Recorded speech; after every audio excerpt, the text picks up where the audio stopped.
प्रेम से बोले सदगुरुदेव जी महाराज की जय। परम पिता परमेश्वरी की जय। आनंद कंद लीलाधारी प्रभु सदानंद जी मनमोहन भगवान की जय। परम प्रभु की है वाणी, परम प्रभु की है ये वाणी। जल्दी ही सतयुग आएगा, सत्पुरुषों का राज बनेगा, पापी नहीं बच पाएगा। ओ पापियों कान खोल कर सुन लो,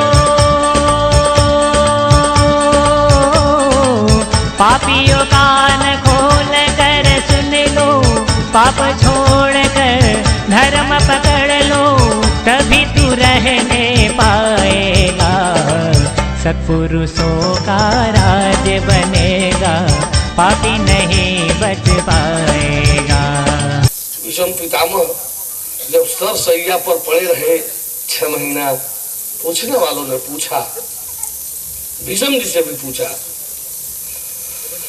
आप तो कोई गलती नहीं करते, आप तो दृढ़ प्रतिज्ञ थे, सब कुछ मर्यादाओं का पालन करते, सब कुछ करते रहे, आपको ये कष्ट पीड़ा सहन जो है ऐसा क्यों करना रहना पड़ रहा है?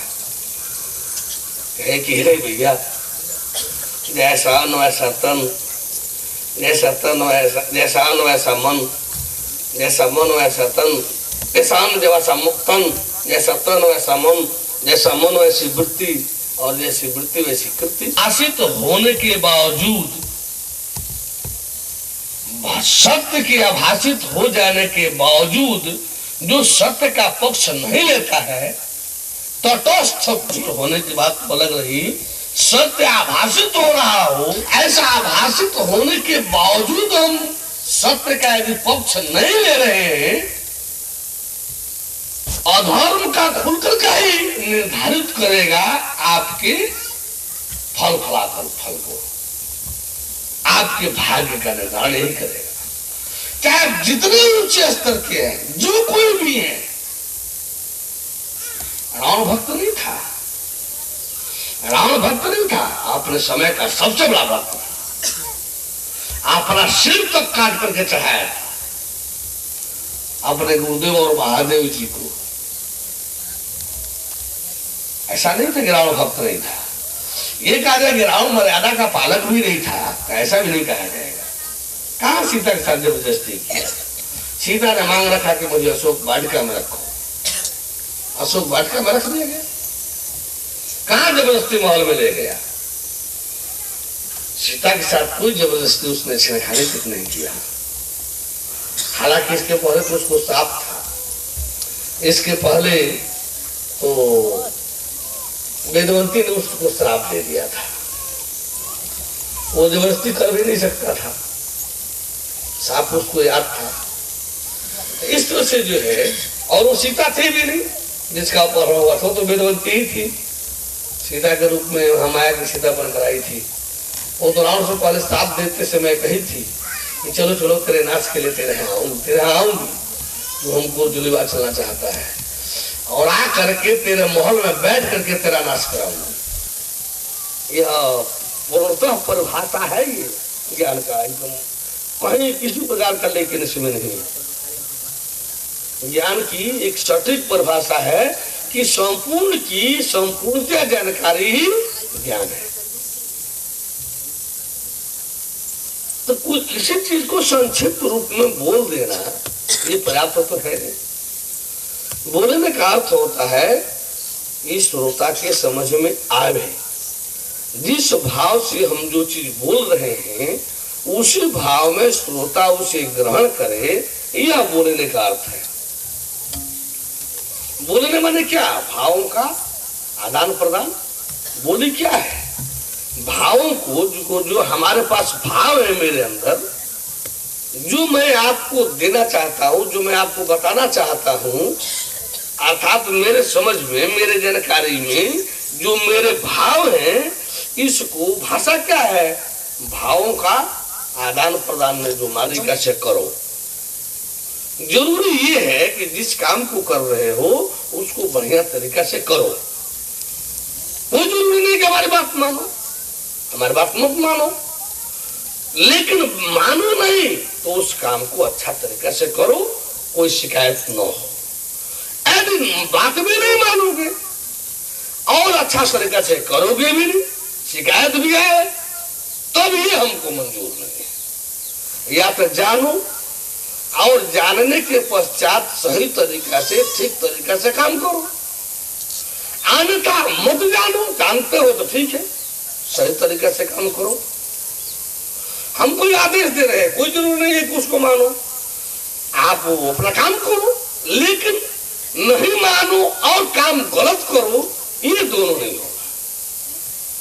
सही कर रहे हो, कोई जरूरत नहीं है कि हमारी बात मानो।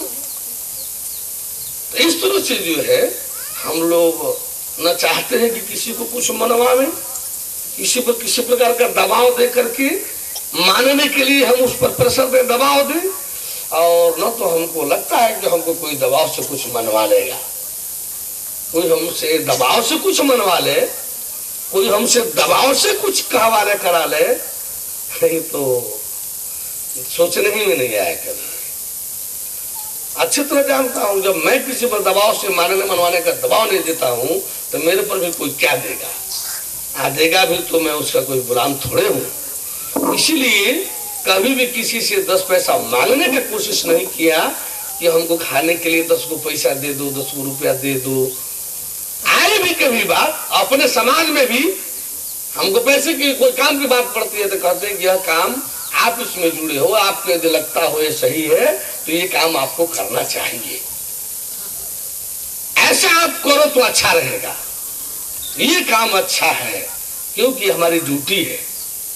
जो हमसे जुड़ा है उसको असत्य जनाना और सत्य जनाना, असत्य से हटा करके सत्य से युक्त बनाना, सत्य से जुड़ना, सत्य पर रहने चलने के लिए थोड़ा दबाव भी देना पड़े, थोड़ा प्रेशर भी देना पड़े, अनुशासन को कठोरता में भी लाना पड़े, तो सदगुरु के लिए अलाउ है।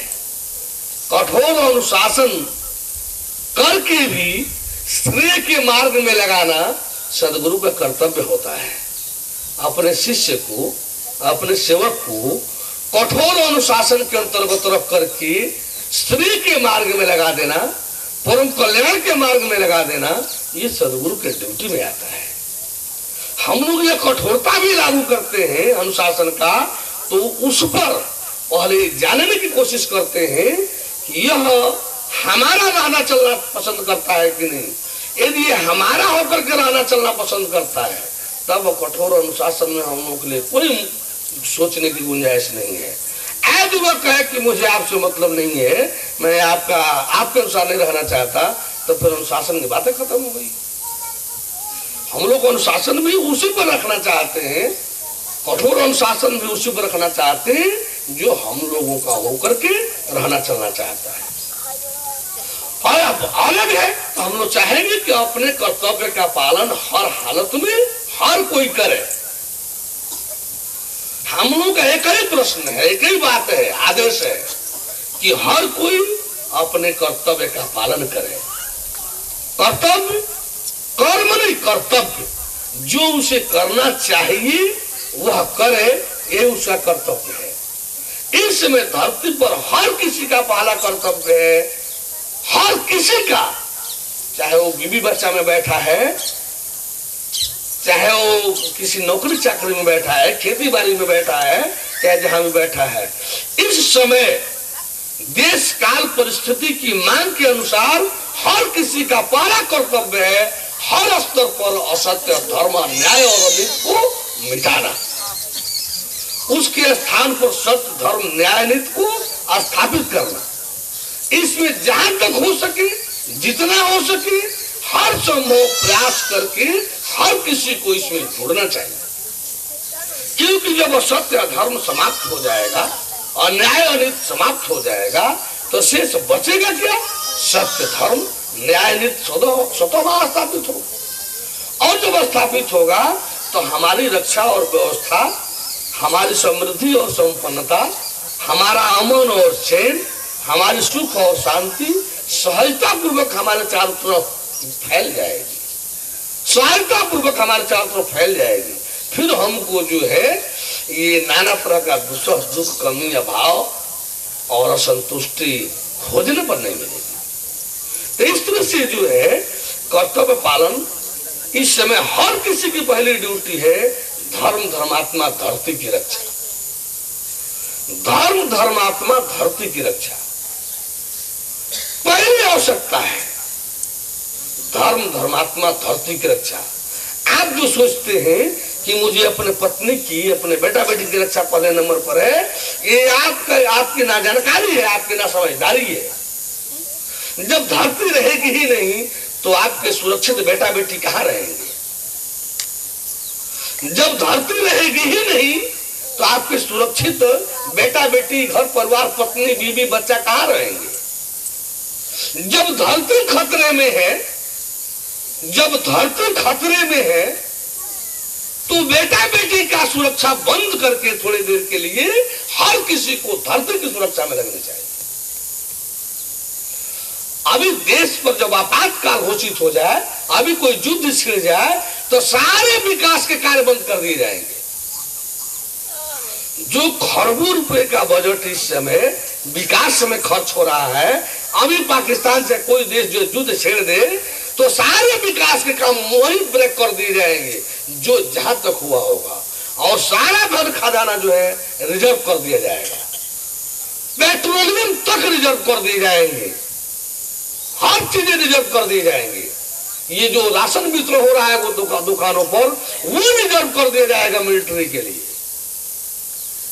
हर चीज मिलिट्री की तरफ दौड़ना शुरू कर देगा, हर चीज जैसे इन्फेंट्री की तरफ दौड़ने शुरू हो जाएंगे, भेजना शुरू कर दिया जाएगा। क्यों? कि देश जब सुरक्षित बचेगा तब हम लोग, सब लोग भी सुरक्षित ठीक तरीके से रहेंगे। तो जब धरती ही खतरे में है और आप अपने बीवी बच्चा को घर में सजाने में लगे हुए हैं, धरती रहेगी ही नहीं तो आपके बीवी बच्चा कहां सुरक्षित रहेंगे? नाव डूबने जा रही है, नाव डूब रही है, केवट कह रहा है कि आप लोग स्थिर होइए, नाव डूबने की स्थिति में है, आप लोग डगमगाइए नहीं, और आप बढ़ करके अपने बच्चे को तो पकड़ने जाए, वो तो अपने बच्चे को पकड़ने जाए, डगमगा कर नाव डूब जाए, बच्चे कैसे बचा लीजिएगा? केवट की तरफ ध्यान दीजिए, क्या कह रहा है। नाव पर बैठे, दरिया खतरनाक है, मलाह की तरफ ध्यान दीजिए। मलाह कह रहा है शांत हो जाइए, रहने दीजिए बच्चे को, आप भी शांत हो जाइए, जहां वहीं बैठ जाइए, नाव में स्थिरता लाइए, ताकि मलाह जो है बच्चे, आप सहित बच्चे को किनारे तो पहले कर दे। अब वो कह रहे नाव डगमगा रही है और आप अपने बच्चे को इधर उधर कूद फान करके वो बच्चा सजोने में लगे हैं। धरती नाश की स्थिति में आ गई है और आप लोग घर परिवार बीवी बच्चा सजाने में लगे हैं। हम लोग का तो एक ही बात कहना है कि ये धरती नहीं रहेगी तो आप अपने बीवी बच्चा को कहाँ रखेंगे? सजावट बुरी नहीं है, इसका मतलब ये कदापि नहीं है कि हम लोग कहें कि आप अपने बीवी बच्चा को गोली मार दीजिए, गड्ढे में डाल दीजिए, सड़क पर छोड़ दीजिए, ये कभी हम लोग नहीं कहते। लेकिन जो सारे अपने सब कुछ जो अपना अपने शरीर और बीवी बच्चा में लगाए फिरे हुए हैं, उसी में से 7-5 का लाठी, एक का बोझ, यानी आप सभी थोड़ा बहुत इसको ध्यान में रखिए कि आपका घर परिवार, आपका बीवी बच्चा, आपका गांव तभी रहेगा सुरक्षित जब धरती सुरक्षित रहेगी। ये सुरक्षित तभी रहेगी जब धरती सुरक्षित रहेगी। धरती ही नहीं रहेगी तो ये सुरक्षित कहां रहेंगे? ये सुरक्षित कहां रहेंगे? तो हम लोगों की यही लड़ाई है, हम लोग का यही मान है, हम लोग का यही आप सबसे भाव व्यवहार है कहने का कि हम लोग जो हर प्रकार से अपना पूरा रुख मुख जो घर परिवार बीवी बच्चा के पीछे कर दिए हैं, इसमें से कुछ परसेंट छांट करके निकाल करके हम लोग धरती की रक्षा में लगे। ये नहीं कि हमें यहाँ बक्सा नहीं फैलाएंगे कि ये कुछ परसेंट छांट करके हमको दे दीजिए, हम धर्म धर्मात्मा धरती की रक्षा वाले हैं। हमको पहले आपका धन नहीं चाहिए, हमको पहले आपका धन नहीं चाहिए, हमको तो पहले आपका तन चाहिए, तन। हमको तो पहले आपकी शरीर चाहिए, शरीर, और उस शरीर के साथ मन चाहिए जो आपके बस का नहीं है। मन चाहिए जिसको नियंत्रित कर करा करके हम लोग इस तन से इस धरती की रक्षा करावे, इस धरती की रक्षा में लगावे, धरती सुरक्षित हो जाए तो आपका बीवी बच्चा घर परिवार 10-5 दिन बाद में भी ठीक हो जाएगा। देश सुरक्षित रहेगा तो प्रदेश के भीतरी सजावट, भीतरी व्यवस्था ये 2-4-6 महीना बाद हो जाएगा। लेकिन धरती रहेगी ही नहीं तो सारा सुरक्षित जो है वो विनाश में बदल जाएगा।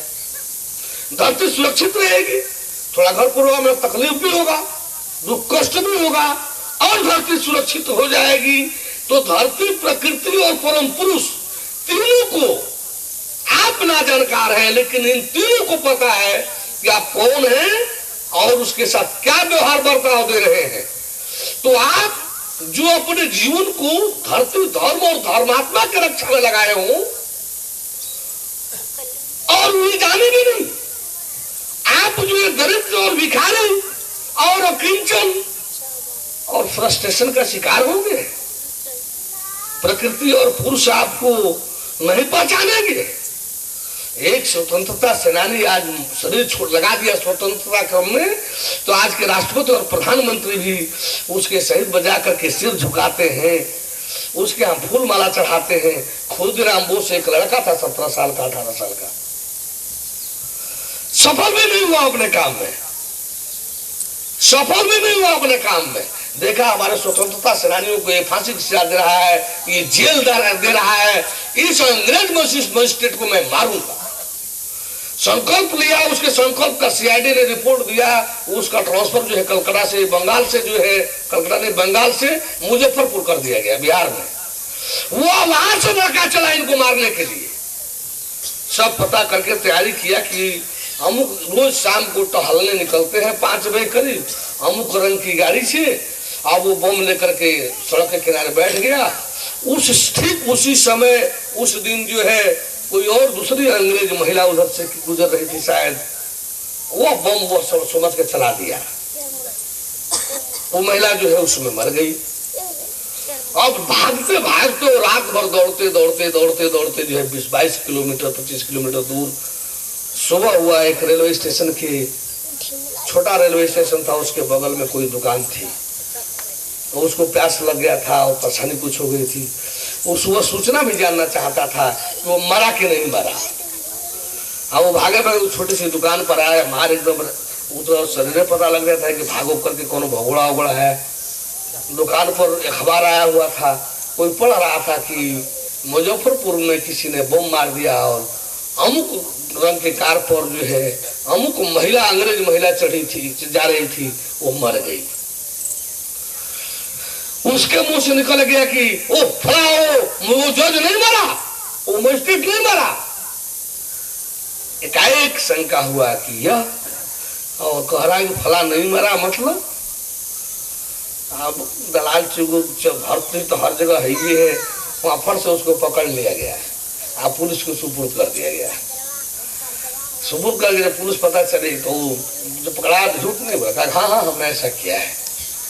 फांसी के समय तक वो कबूल करता चला गया, हमने किया है, हमको इसमें स्वतंत्रता की बात थी, हमारे स्वतंत्रता सेनानियों को जो है ऐसा ऐसा कर रहा था, हमको नहीं बर्दाश्त हुआ, हमने ऐसा किया। वो सफल भी नहीं हुआ।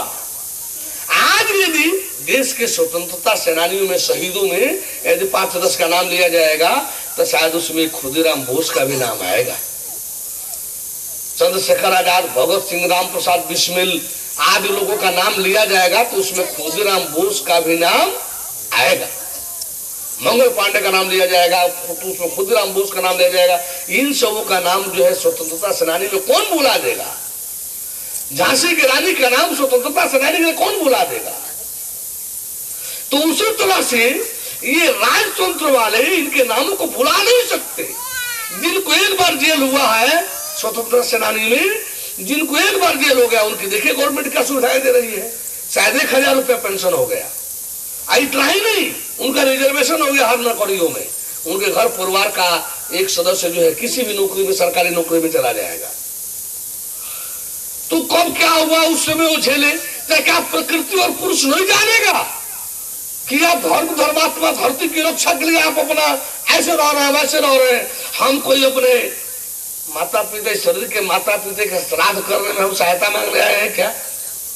हम इस शरीर के किसी यानी बीवी बच्चा बेटी बेटा के धन खाने पीने ठहरने के लिए होटल और बंगला फैक्ट्री बैठाने के लिए रुपया मांगने आए हैं क्या?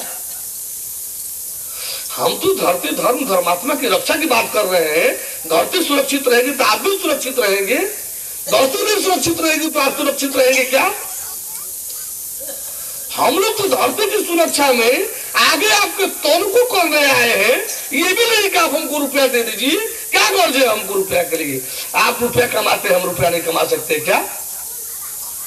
आपके पास घर परिवार है, हम घर परिवार नहीं बसा सकते क्या? हम भी ऐसा कर सकते थे लेकिन नहीं।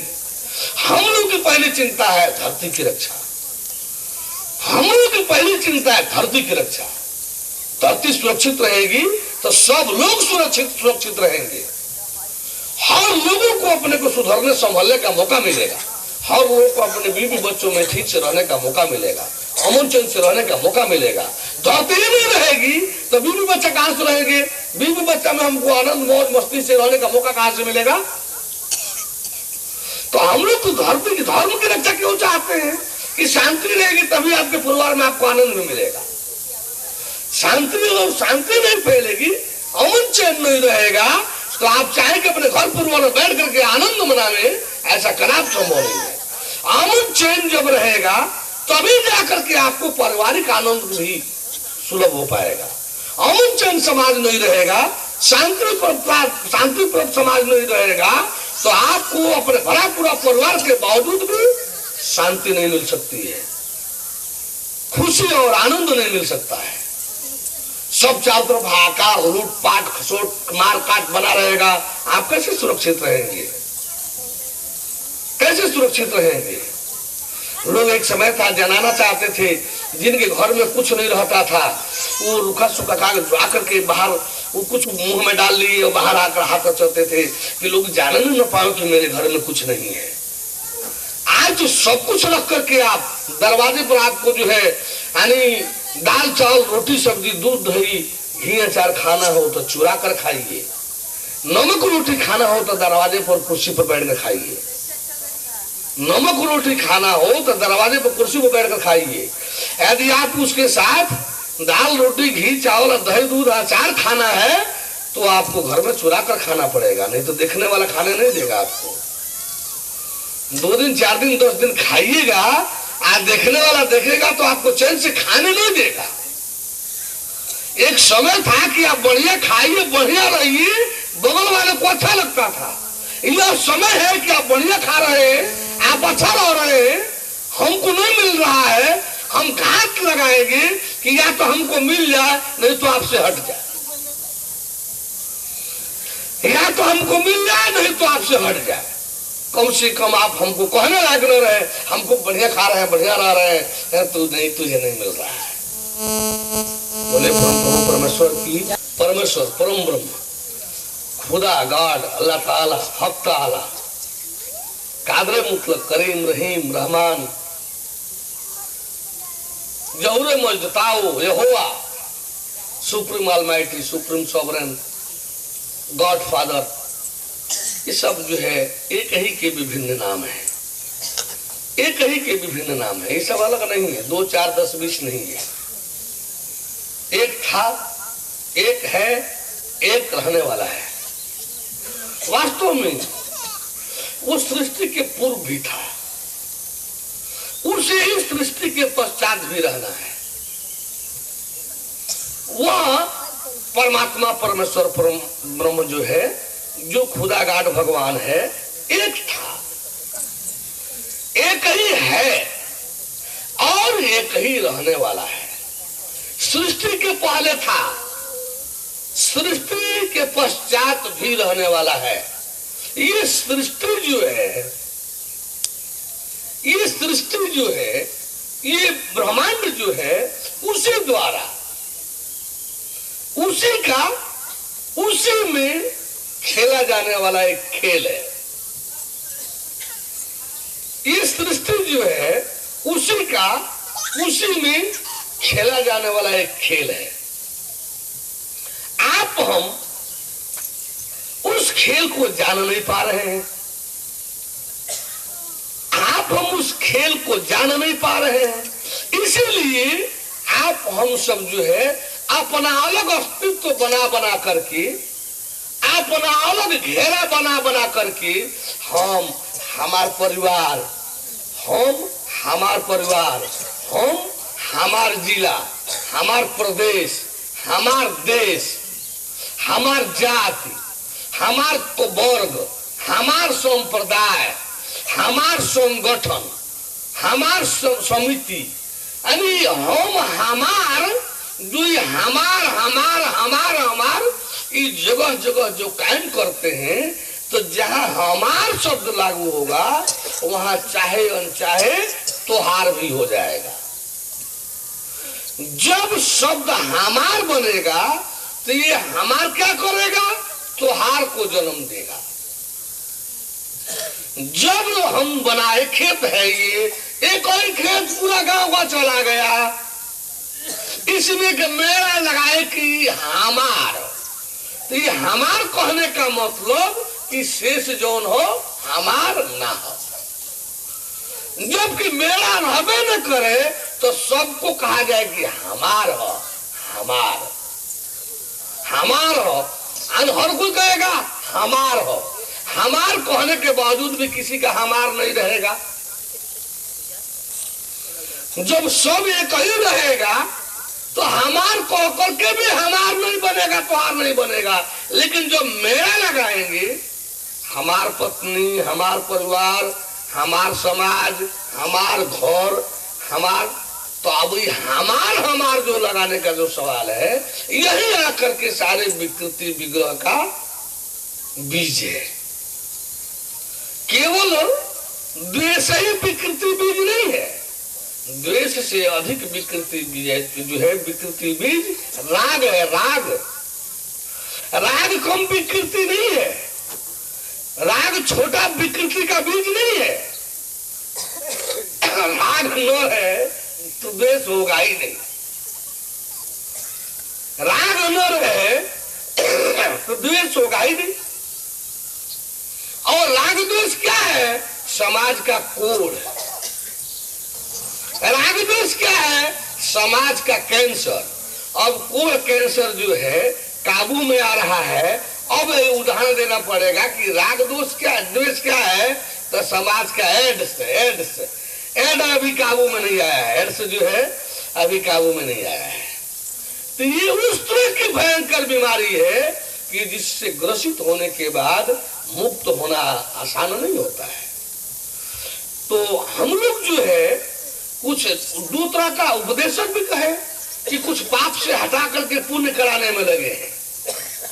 खूब पुण्य करो, दान करो, दक्षिणा दो, आने हमको भी चढ़ावा दो, खूब भेंट चढ़ाओ, ला करके हमसे आशीर्वाद ले जाओ, खूब बढ़िया रहो, खूब सुख चैन से रहो, यानी खूब पाप छोड़ो, खूब पुण्य करो, खूब दान करो, खूब भेंट चढ़ावा दो।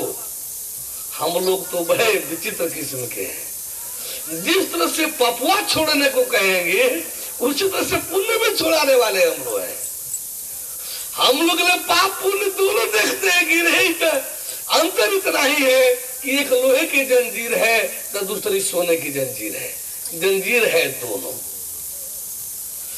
पाप जो है लोहे की जंजीर है, पुण्य जो है सोने की जंजीर है।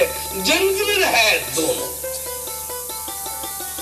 तो अब रहे कि हम लोगों को सोचना ही है, हम लोग जो है इन दोनों से अलग उपदेश वाले हैं। परम प्रभु की है ये वाणी, परम प्रभु की है ये वाणी। जल्दी ही सतयुग आएगा, सत्पुरुषों का